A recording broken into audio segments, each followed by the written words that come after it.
Well, cruising is back, they say, and if the cruise that I was just on was any indication, it absolutely is. Sailing with more than 2,700 people, that's almost a full ship, y'all. I just got off the Celebrity Equinox. This is my first time on any Celebrity ship that wasn't the brand new Edge class, which is like state-of-the-art brand new ship.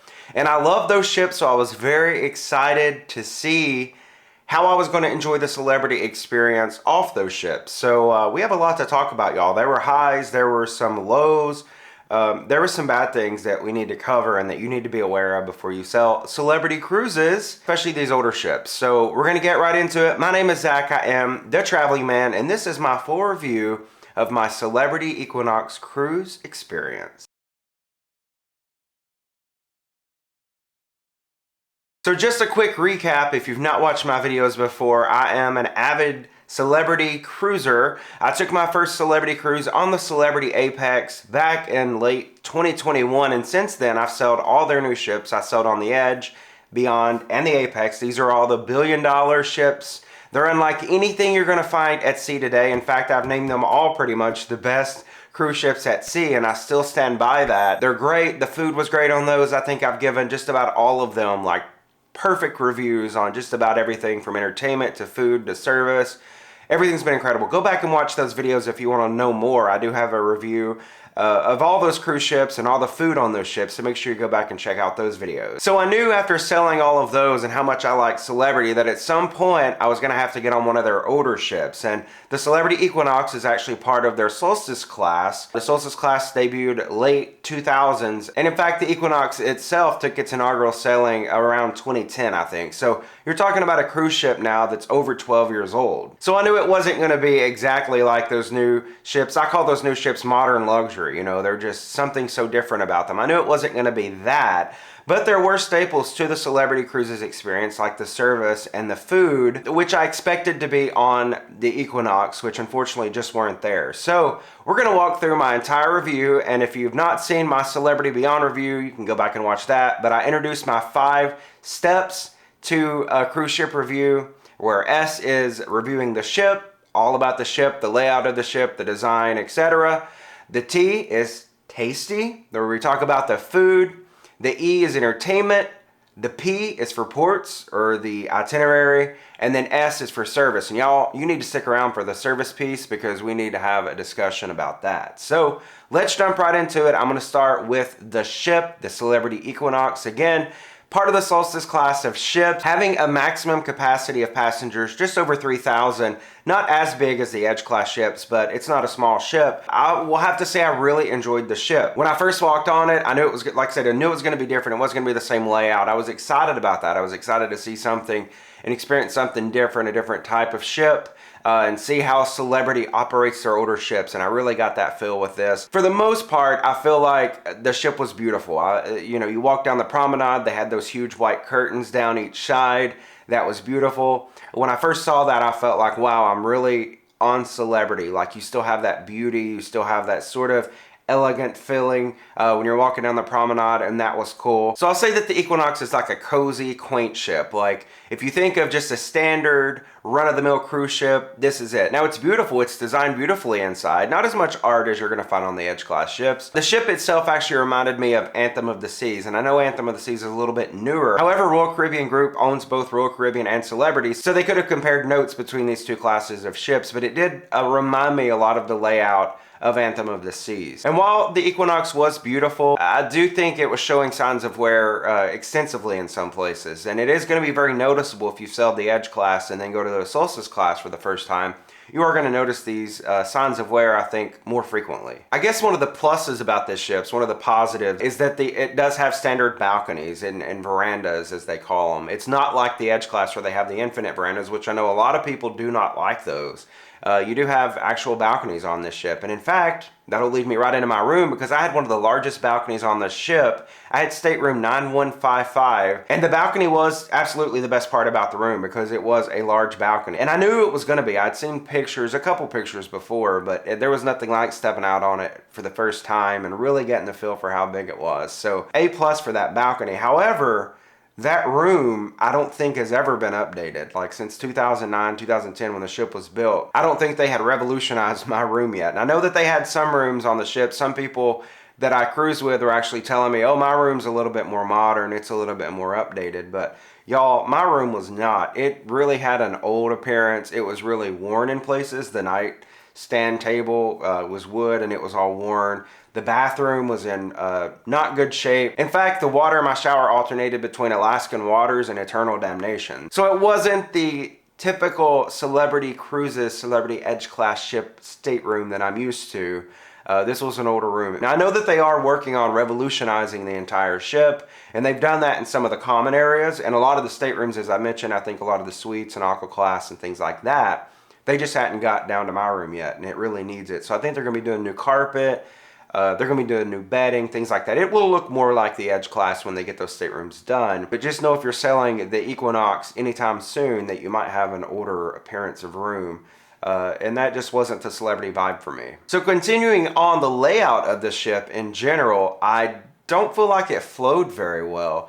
It was very choppy. So for one, and if you watch my embarkation day video, you might have noticed when I was on the pool deck, I went aft of the pool and was looking for the Ocean View Cafe and it wasn't there. And I'm like, oh, it's just more staterooms. So if you're on the pool deck, you know, you want to go get a snack, on most cruise ships, you can walk to the buffet, the Lido buffet or the Ocean View Cafe or the Windjammer or whatever, just aft of the pool. It's on the same deck. You can get a bite to eat, come right back out to the pool. Not so on Celebrity Equinox. You had to walk up to another deck and then go into the Ocean View Cafe. You had to constantly walk between decks to get anywhere forward to aft. So it was just weird. I feel like it was a very choppy layout for a cruise ship. I didn't like that.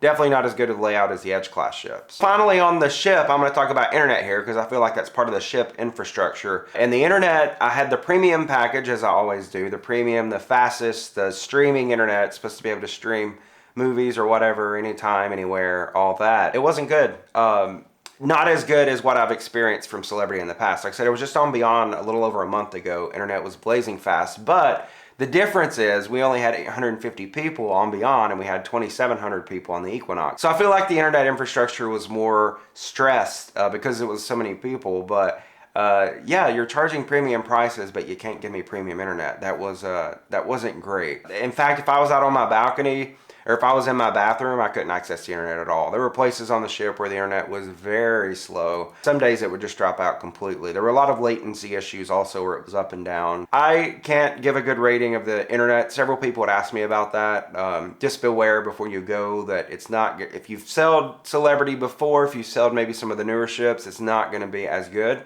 I do know that on the newer ships, they do have a modem or a router in each stateroom, and I don't think that's true on Equinox, maybe the Solstice class ship. So just beware, the internet is not as fast and I wasn't as satisfied with it as I've been on other Celebrity cruises in the past. So certainly one of my favorite parts of the Equinox was the promenade where they have the curtains hanging, they have shops on the side. I also really enjoyed the martini bar. I thought it was cool how they had the frozen top. That's like the most common thing people told me when I told them I was set on the Equinox. They're like, oh, they have the frozen bar. You got to sit there at the frozen bar. I also really enjoyed the Line Club up on top of the ship on, I think, deck 15 there in the back. That grass, I'm still just fascinated by the grass, and I was the whole cruise. But really neat to see real live grass on a cruise ship. That's certainly unique. And I know it's something that I think might be on the Millennium class and the Solstice class, if I'm not mistaken. But that was really neat. So those are just some of my favorite parts of the ship that made it unique and would make me want to go on the Equinox or a Solstice class ship, which I am, by the way, again. All right, so that's our S, that's the ship. I think if I had to give the overall ship experience a rating out of 5 stars, we're probably talking 3.5 to 4. You know, it wasn't terrible. I like the ship. I just think the layout, the internet, the quality of the stateroom, those are things I'd take away points for. Oh, also, speaking of the ship, I did do the ship tour. This is the all-access tour on the sea day. It was $99. I did it on the first sea day. The first time I've ever done a ship tour like this. I know that most cruise lines offer them on sea days. It's a way for them to get extra revenue on sea days. So I did book this while on board through the Shore Excursions desk. It did show before the cruise on the cruise planner that it was sold out, and they did open up more space once on board. So that's a tip for you. if you're thinking about booking the tour and it's sold out when you're trying to plan it ahead of time, wait till you get on board and inquire with the cruise excursions desk, and maybe they can hook you up with the tour. There were about 15 to 20 people on the tour with me, so it was a pretty crowded tour. We got to go down, or on deck 0 actually, in I-95, which is the main vein that runs from the forward section of the ship all the way to aft in the crew only area of the ship. We got to check out the laundry facilities. We got to check out the trash and recycling facilities. We got to go into the galley and see where they prepare all the delicious food all around board. We also got to go to the storerooms for liquor and wine. We got to hear how they source these things. We got to see where some of the food was stored. Finally, the tour concluded up on the bridge. We got to take photos from the bridge. We got to talk to some of the officers there working on the bridge, hear about how the ship navigates and how they plan routes and things like that. So it was a decent tour. I don't think it's anything I would do again. Maybe I would do it on an Edge class ship just to see how it's different because it's more modern technology. But yeah, $100, and I don't think I would pay that money again. It was just okay. Speaking of the galley, now we're moving on to our T of the steps. So number 2, tasty. So we're going to do a food review, and I'm just going to sort of brush over food here. I am going to put out a full food review talking about each meal that I had, or particularly dinners, as we went throughout the course of the cruise. So make sure you go on my channel and look for that video if you want to see a full food review from the Celebrity Equinox. Overall, if I was going to give food a rating out of 5 stars, I would give it a 3 out of 5. The food was just okay. The food was certainly not as good as the food on the Edge class ships, and I'm not just talking about the food in the buffet. The food in the buffet certainly was kind of disappointing at times, and it was more reminiscent of Royal or maybe Carnival. Certainly not what I was used to from Celebrity cruises, from my first 3 Celebrity cruises at least. And I was actually shocked the first day of the cruise when I got on board, because I've only sailed with Celebrity during the pandemic times where they serve you the food themselves. You know, you go into the buffet, you tell them what you want, they give you a scoop of it on your plate. But now it's all self-service again. And I have a couple theories for why this is. I think it has to do with staffing, and I'm going to talk about staffing a little bit more when we get to service here in a bit. But I think they were extremely short-staffed, and they just didn't have enough people to serve 2,700 people every day. The pizza in the Ocean View Cafe sometimes was not very fresh. Looked like it had been sitting for a while. I didn't like that. I didn't get very much pizza for that reason. Also, pizza stops at 1 a.m. on Celebrity Equinox, and I think Celebrity cruises in general, but that could be a problem sometimes if you're looking for a late night snack and you go get pizza and they actually tell you, we're just calling it get room service, but then it's a $5 charge. So beware of that. So yeah, the Ocean View Cafe was probably more like the Windjammer on Royal in terms of quality of the food. Again, not what I had experienced in previous trips on Celebrity. I did try several specialty dining opportunities on this ship. I ate at Murano, I ate at Tuscan Grill. Oh, so good. I ate at Sushi on 5, and I also ate at La Petite Chef, which is the little animated character dining experience. And I'll review all of those in my food review video, but I will just say the specialty dining was not nearly as good on Equinox as it was on the Edge class ships. And the food is why I love to cruise. I love to try new cuisines. I like to see what the ships offer. I like to compare food between the cruise lines. And I just can't give it anything more than a 3 out of 5 stars on the Equinox. Look for more in my food review video. So now for the E portion of our steps review, which is of course for entertainment. I'll be upfront with you here. I didn't go to many of the main theater shows. They did have those each evening at, I think, 6:30 and 8:30 or 7 and 9, something like that. They did have 2 shows a night.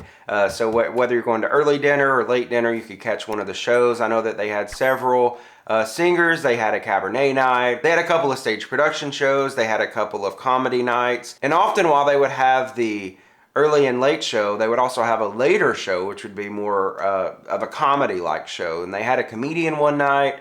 They also did the Liars Club one night. And those are the things that I went to, the late night comedy things. So I did make it to the Liars Club, which featured the ship's captain. It also featured the cruise director on board and also one of the entertainers that was on board. And that was hilarious. A really good show, a really well thought out, well planned show. I really enjoyed the theater on board. I thought it was a great theater. Much bigger, it felt like, than the theater on board the Edge class ships. Lots of place for people to sit. Even though we had almost full capacity on the ship, it didn't feel like that in the theater. It wasn't like you were going in and like having to fight people for a place to sit. They also had Celebrity Central, which was more like if you've been on Carnival and been in the Punchliner Comedy Club, just a smaller little theater area, not a huge theater, but a stage with some seats around. That was nice. They had a couple nights of comedy in there as well. They'd also play movies throughout the course of the cruise in there. So instead of having them up on the Lawn Club, they'd actually have them in Comedy Central. They had a little projector in there and a screen. You can go in there and watch a movie. They also had music all around the ship. They had a DJ up on the pool deck. They had musicians in the atrium each night, and they were always good. I could always hear them as I was walking throughout the ship. And while I didn't partake in much of the shows and things like that in the main theater, I know that they had a lot of offerings. So I think that there's a lot of entertainment on the ship. You're going to find something that appeals to you, whether you like musicals or stage production shows or comedy. There's all of that. It's the typical entertainment that you're expecting on a cruise, right? There was nothing that I saw that was missing or that I was like, oh, they didn't have this show or that show. So I think you're going to be well entertained. And again, if you like the stage production shows and going to a show in the main theater each night, you're going to be well covered on the Equinox. He is for ports, or the Itinerary. And this was a pretty good itinerary. It was an 8-day cruise leaving out of Fort Lauderdale. The first day we had a sea day. The second day, this was unique. I'd never experienced this on a cruise. It was a half sea day and a half port day because we were in San Juan, Puerto Rico. It was actually the 4th of July. And we didn't arrive there until 4 p.m. And it was so cool to arrive and walk out on my balcony and see everyone on their balcony on the ship, to see people on the shore waving and cheering the ship, and it was really cool. It really felt like a very celebratory entrance into a port, which is unique because normally these ships arrive at 6 or 7 a.m. and who's awake to see that? So it was cool to actually see the ship arrive into port. Our second stop was just 60 miles away over in St. Thomas. I always love visiting St. Thomas. I did an independent excursion that day. Beautiful island. If you've never been to St. Thomas, I encourage you to visit. The next stop was St. Maarten, one of my favorites, and in my opinion, one of the best Caribbean islands you can visit. Such a beautiful, such cultured island because half the island is Dutch and half the island is French. Our next stop was the only new stop for me on this port, and that was Tortola, and what a beautiful place. I didn't have anything planned that day. I actually just got off the ship and walked around the port area and walked downtown and then came back, but very beautiful. It's also beautiful how you approach or enter the port area. The ship has to sail through the islands quite a bit to get into the port there at Road Town in Tortola.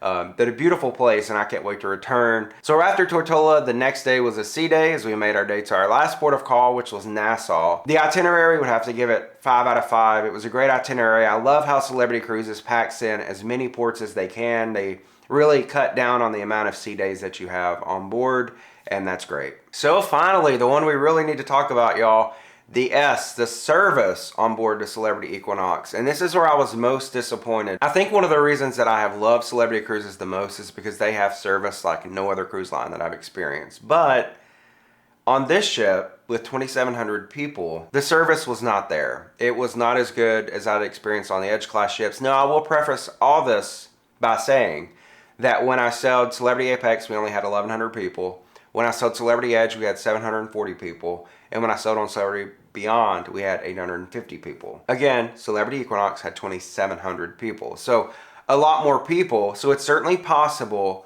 that where all the places I saw service was lacking, it could have just been service as usual. It's just, I had sailed before where there were 2 crew members for every passenger. And this time it wasn't like that. Or it could have been that the Celebrity Equinox is understaffed and wasn't prepared to have 2,700 guests. Whichever way it wasn't the service that I was quite used to. A couple nights in the dining room, the service was very slow. It took a long time to get food. The specialty dining experiences that I went to, they were certainly an hour and a half to 2 hour experiences each night.